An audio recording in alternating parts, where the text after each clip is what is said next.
Yes? You look like a real jerk. Well, I am a corporate executive. He stops exciting things from happening. So what you doing? Well, Muffy, Buffy, Biff Jr. and I are going on our Sunday drive. Oh, no, you're not. You're gonna play pole position!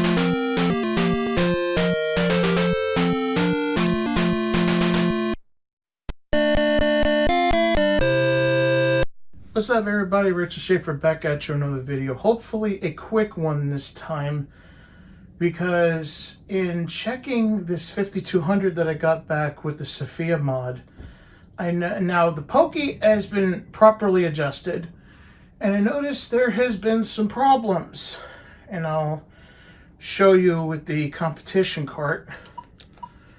Because once you adjust the POKEY proper, there are a couple of games that have issues. One of them is pole position, and we're going to try that right now so you can see what I mean. And I'm using the Competition Pro Stick for this one.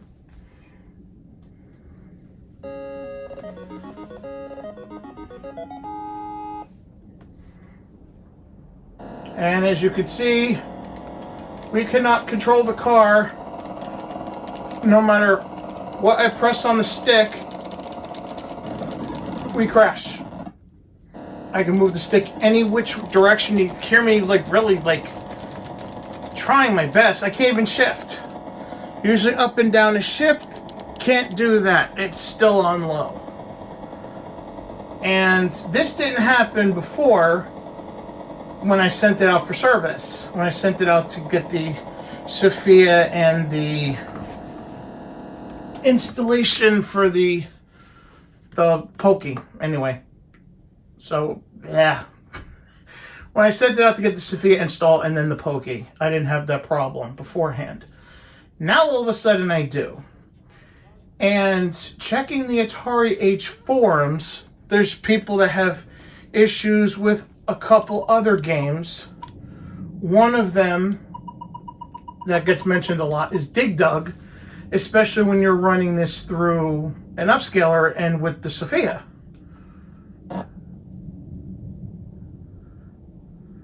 And as you can see, no signal whatsoever. Just completely crapped out. And mind you, I'm using a RetroTink 4K, which is pretty much the top of the line. And as I'm shooting this, by the time you're going to be seeing this video, unfortunately, because of the tariffs, yes, I don't like that bullshit, but that's neither here nor there. Mike Chi is unfortunately having to suspend shipments to the U.S., which is a tragedy. Hopefully, all of this gets resolved soon, because even though it's $750, it's a fantastic product. But anyway, enough about that.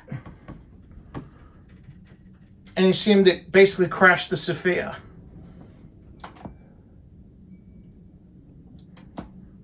So where I have to actually power it on again. I'm going to try that back.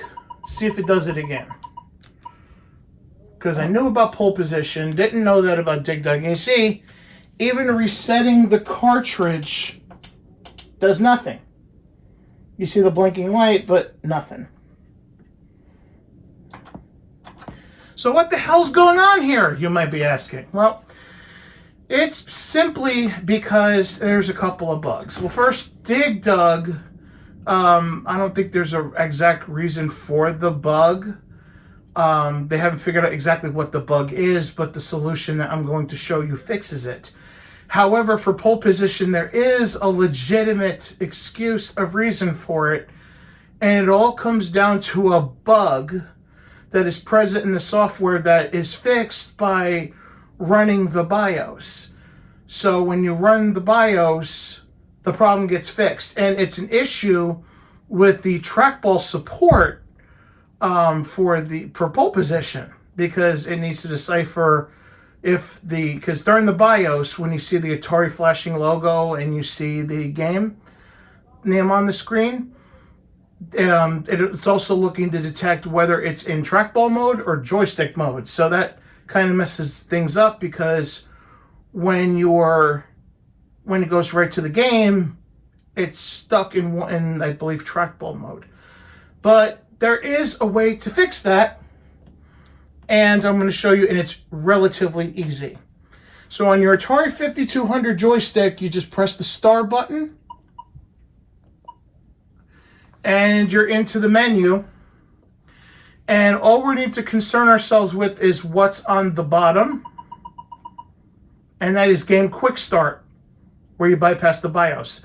Now, by default, if you get this cartridge, it's on, but we need it off.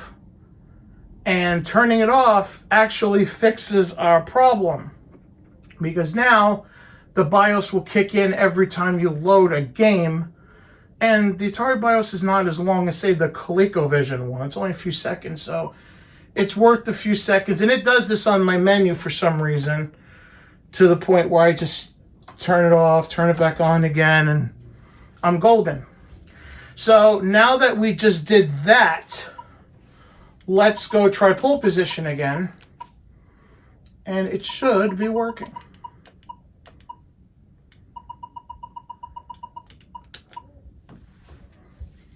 And now you got the BIOS, pole position. Just trying to adjust the screen. This tripod's a pain in the ass. And again, I'm still using the Competition Pro. And our car is straight. And we can even shift and move left to right. Joy! And both buttons actually work for this, because I could actually press brake. The right button is brake on the Competition Pro, the left button is accelerate. And let's play a lap. See if I get a good score or not. Without crashing into the fucking car.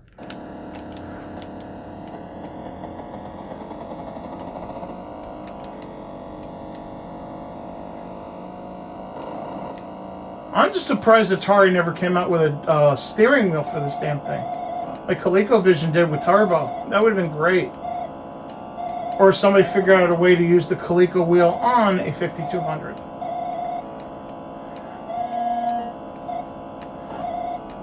You know, like with a Y adapter or something? Oh, look at that, I crashed and I still made it in 6th. I gotta love it. Anywho, let's see if Dig Dug now works. Hopefully it does. Again, going to go to US and A to Z. Here's the BIOS. And we have Dig Dug working. And all we literally had to do was change a setting on the BIOS. Ain't that something? For pole position, I know the bug has been found and fixed, because this guy on Atari supposedly put up a fixed version. However, I couldn't find it in the thread he mentioned. And I asked him for it, but he never got back to me, so, you know, I couldn't test it for this video. But hey, it works. And that's all you need to do, is just simply change a setting and turn off, and pretty much I would leave it off personally, the quick start, because it really doesn't save you much time. Maybe only, 3 seconds a game? And to me, it's not worth that to lose compatibility. It's worth it to just leave things as they are. So this way, any game that you play is going to work first time around. So I know it's a lot shorter of a video than I'm used to. I just paused it. And hope this helps anyone who's having similar issues, especially with the only really way to play a 5200 console these days is honestly to get, at the very least, an AV upgrade with the UAV. I got the SOPHIA because I was going to run it on a retro tank, and also you can run it on OSCC as well. So if you're running into these problems and you have an AtariMax cart, I'm not sure if that, I don't have no experience with the back bed. I want to get one eventually after I deal with all the Switch stuff. But suffice to say, if you have an AtariMax cart and you're having that issue, just turn off Quick Start. It'll work. So for now, a little quick and dirty dead. I'm Rachel Schaefer, and I will see you next time where we do, finally, the trackball.